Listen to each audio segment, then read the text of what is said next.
जय श्री राम। सबको मेरा प्यार भरा नमस्कार। मैं हूं कोच जेपी सर, आपका स्पोकन इंग्लिश इंस्ट्रक्टर और मोटिवेशनल स्पिरिचुअल स्पीकर। तो आप सबको ढेर सारे बधाई। आप लोग नए उमंग में, नए उत्साह में सीखने के लिए तैयार हुए हैं, इसलिए आप सबको मेरा ढेर सारा अभिनंदन और बहुत बहुत शुभकामना। ठीक है, जो लोग इंग्लिश सीखने के लिए तैयार हुए हैं उन सबको बहुत बहुत अभिनंदन के साथ हम आगे बढ़ेंगे, क्योंकि हम पिछले वीडियो में लेकर आए थे पार्ट्स ऑफ के स्पीच के बारे में। अभी हम उसको पार्ट्स ऑफ स्पीच के जो 8 चीजें हम पढ़े थे उसको हम बारी बारी में समझेंगे। तो पहले हम समझेंगे हमारे बात में क्या दम है या फिर आपके देखने में दम है। अगर हम दोनों में बीच में ऐसा बॉन्डिंग है तो हम नए उमंग के साथ बढ़ सकते हैं और इंग्लिश को अच्छे से सीख सकते हैं। Because we all know English is our second language and as well as English is a foreign language.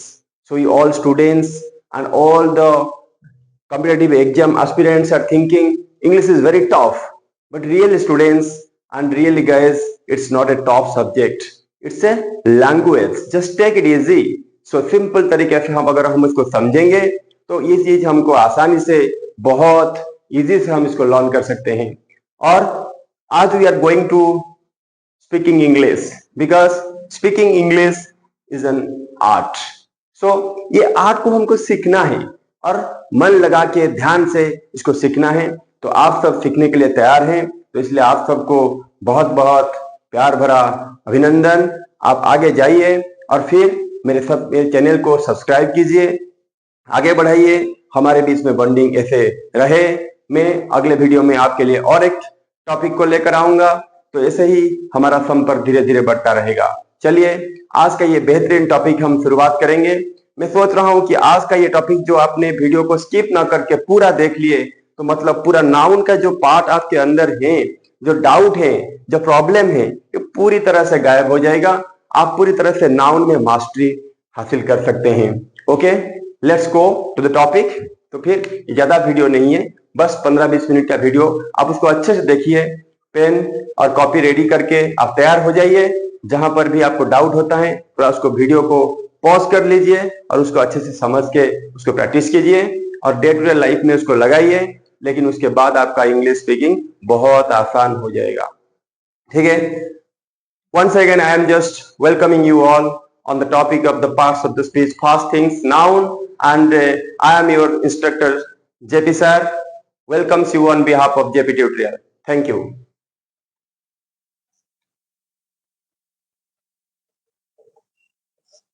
So first one is your noun. तो इस noun को समझने के लिए just we have to learn this noun. I have just classified these things into 4 parts or 4 sections. Okay, so I am writing here the first one. This is section 1. The section 2, section 3, and the fourth one is your section 4. So what sections? So first one according to type,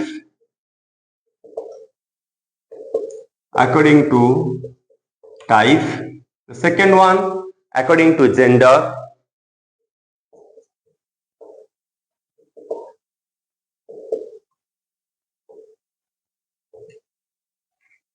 third one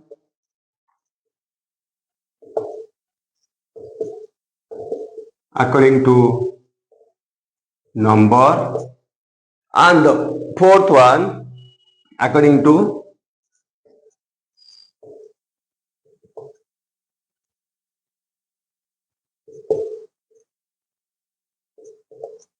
counting.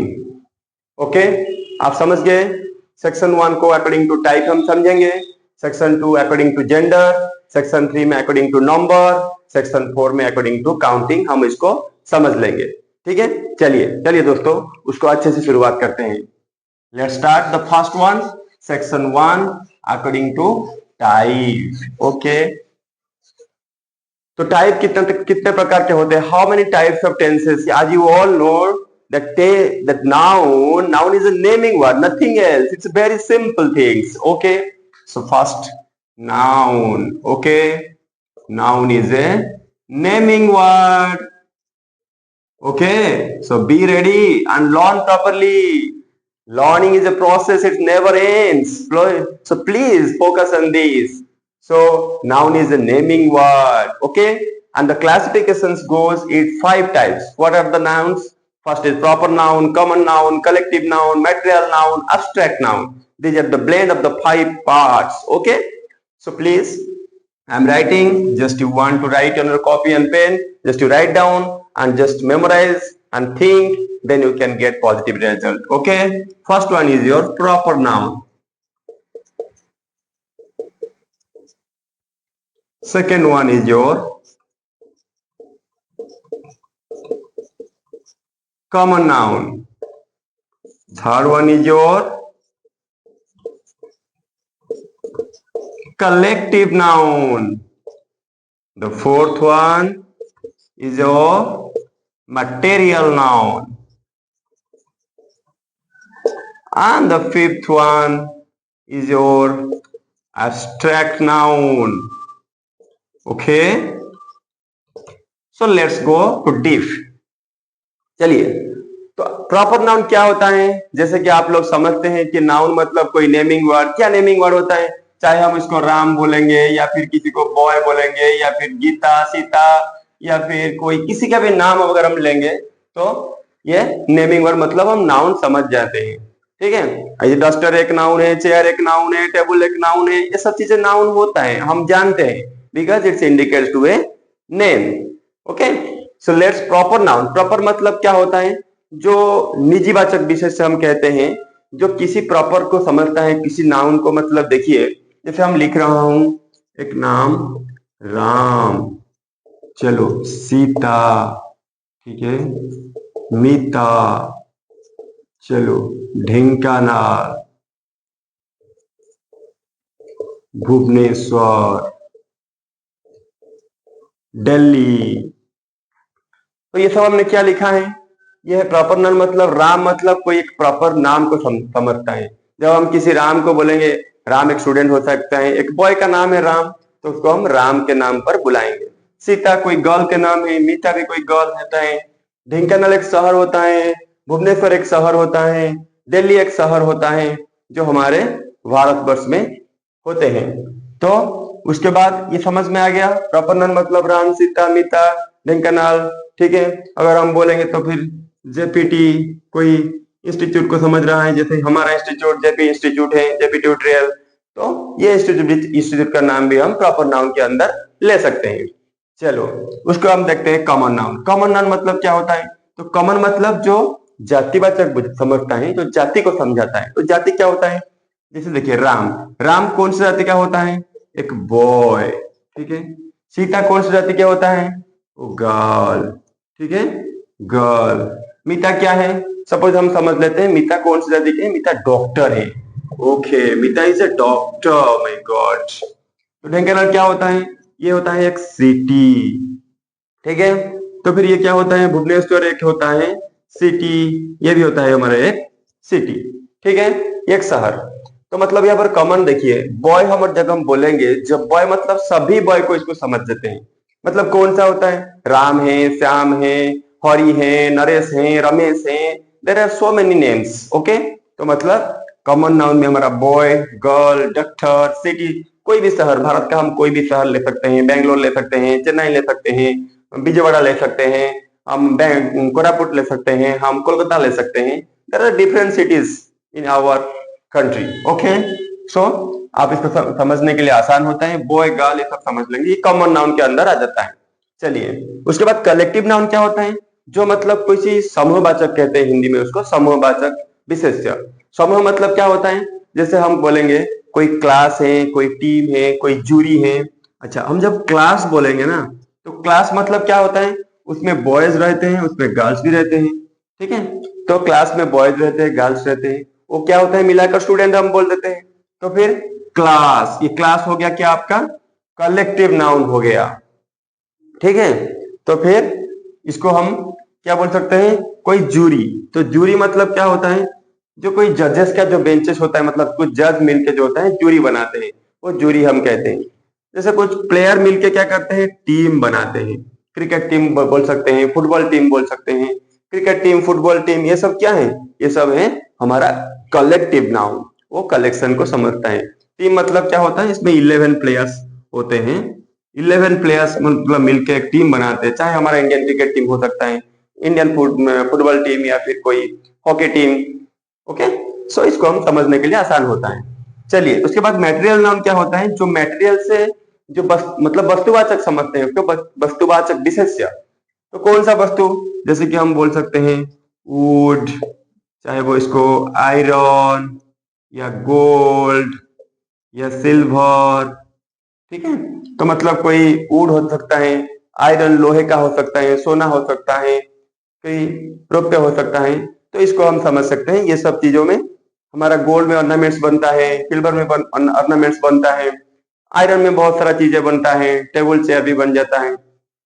तो इसे material noun मतलब ये सब चीजें material होता है, तो हमको समझने में आसान होता है।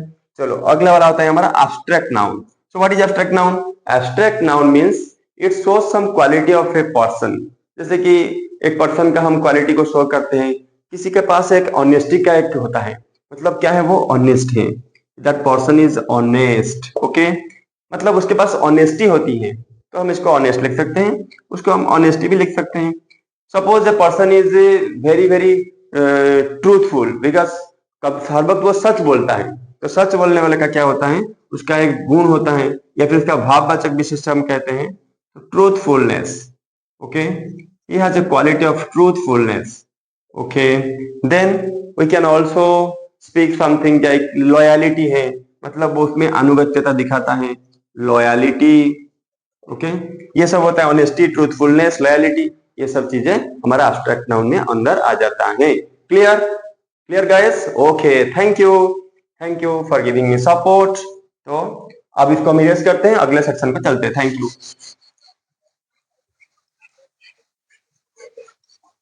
तो हमारा सेक्शन 1 इसमें कंप्लीट हो गया।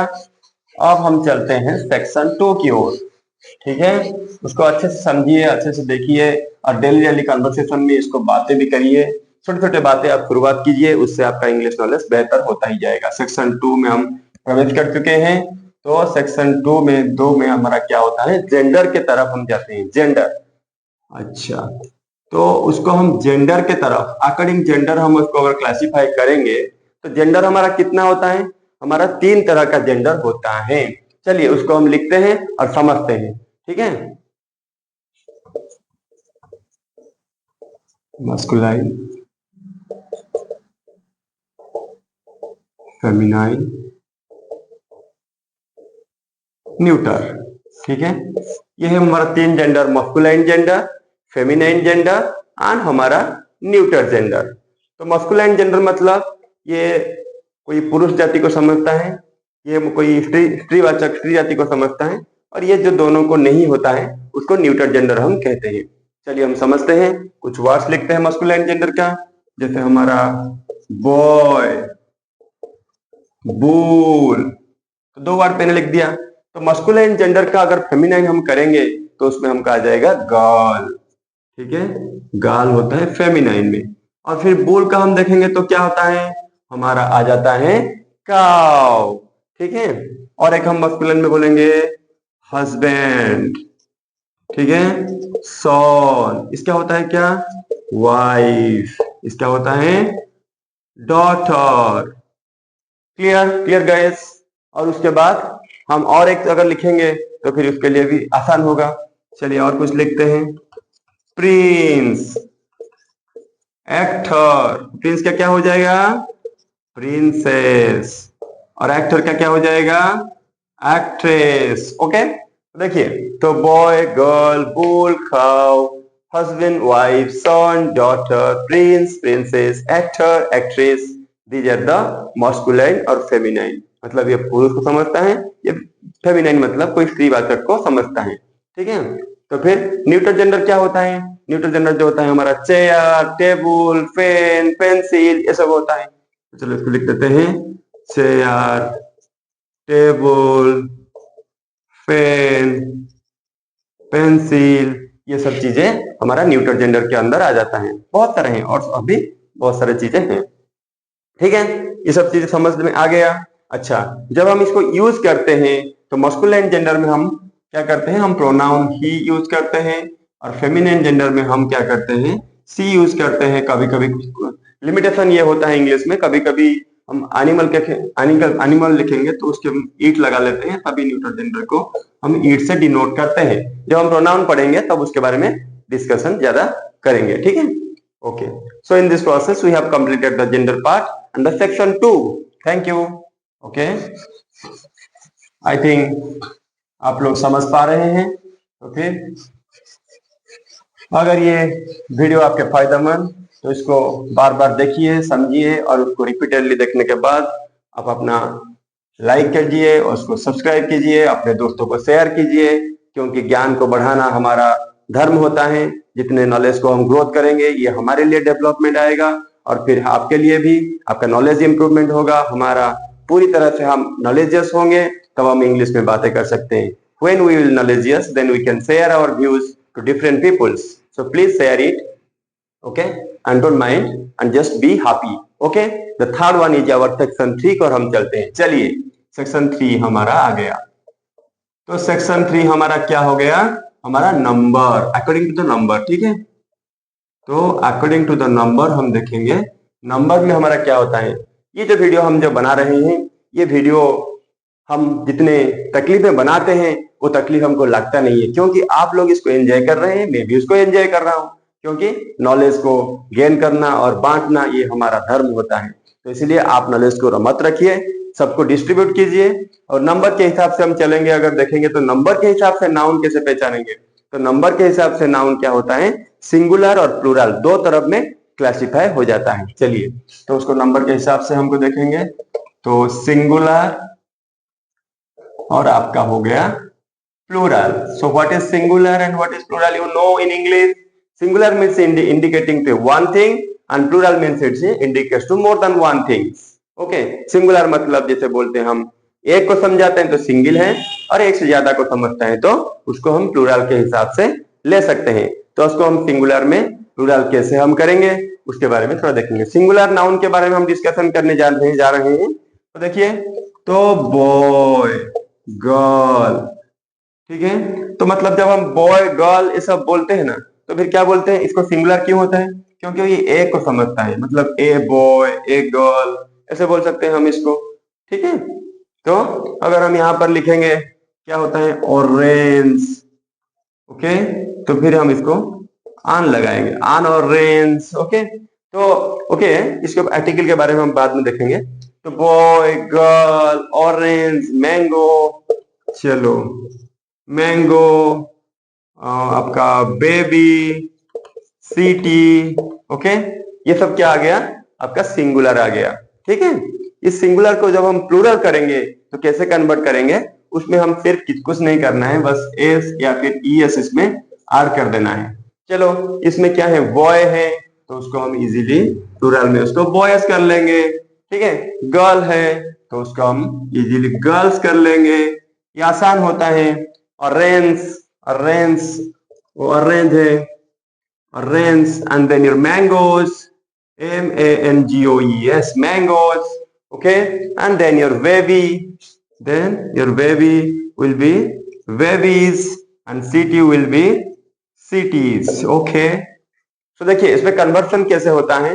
इसमें बॉय था आखिर में, तो उसमें क्या कर लिया, हम एस लगा दिए, बॉयज गर्ल्स ऐसे कर लिए। कुछ होता है जिसमें जिस नाउन के आखिर में हमारा CH आता है, SH आता है, SS आता है, O आता है, तो उसमें हम ES ज्वाइन करके उसको प्लूरल बनाते हैं।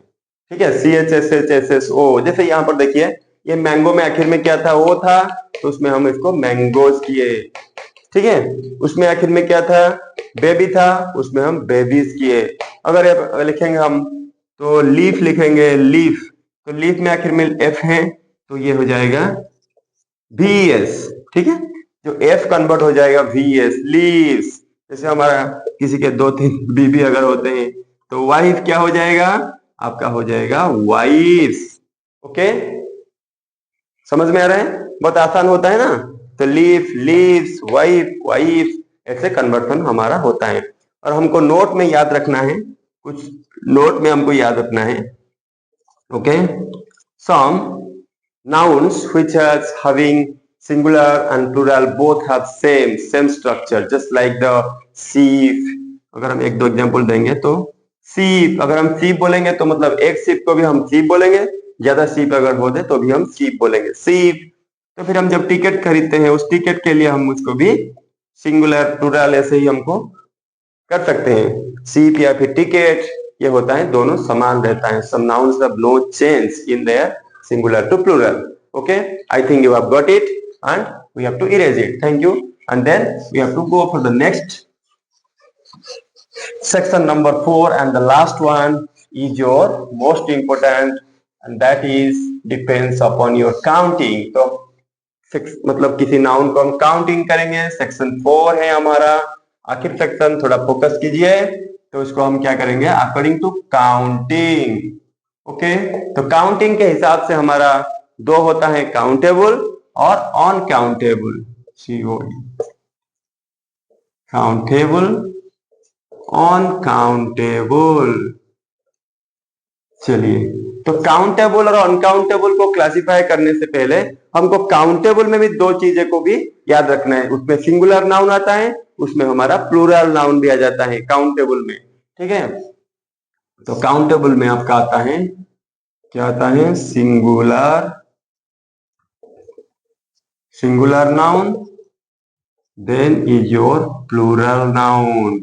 तो सिंगुलर नाउन, प्लूरल नाउन, और उसके बाद हम अनकाउंटेबल का डिस्कशन करेंगे। जैसे सिंगुलर नाउन में हमारा क्या आ जाता है, बॉय, गर्ल, और pen, man, like this. Okay, तो फिर बॉय, गर्ल, पेन, मैन। उसको अगर हम प्लूरल करेंगे तो फिर क्या हो जाएगा, प्लूरल में आकर आ जाएगा बॉयज, देन गर्ल्स,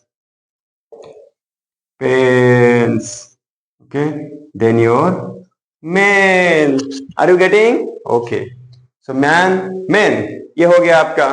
फिर जब हम अनकाउंटेबल, मतलब जिसको हम गिनती कर सकते हैं, कोई बॉय को हम गिनती कर सकते हैं, बॉयज को भी गिनती कर सकते हैं। कितना बॉय होंगे, 50 होंगे, 100 होंगे, 1000 होंगे, लाख होंगे, तो इसको हम गिन सकते हैं, you can count them. Okay, जब हम अनकाउंटेबल नाउन को देखेंगे, जिसको हम गिनती करना नहीं, संभव नहीं है। देखिए एग्जाम्पल देखिए, हम बोलेंगे तो milk, so milk can be countable, can you count the milk? तो मिल्क को आप गिन सकते हैं? नहीं, वो एक धारक पात्र में, उसको हम अपने हिसाब से उसको हम कहते हैं कि 1 लीटर, 2 लीटर, लीटर मतलब मिल्क को हम काउंट नहीं कर पाते।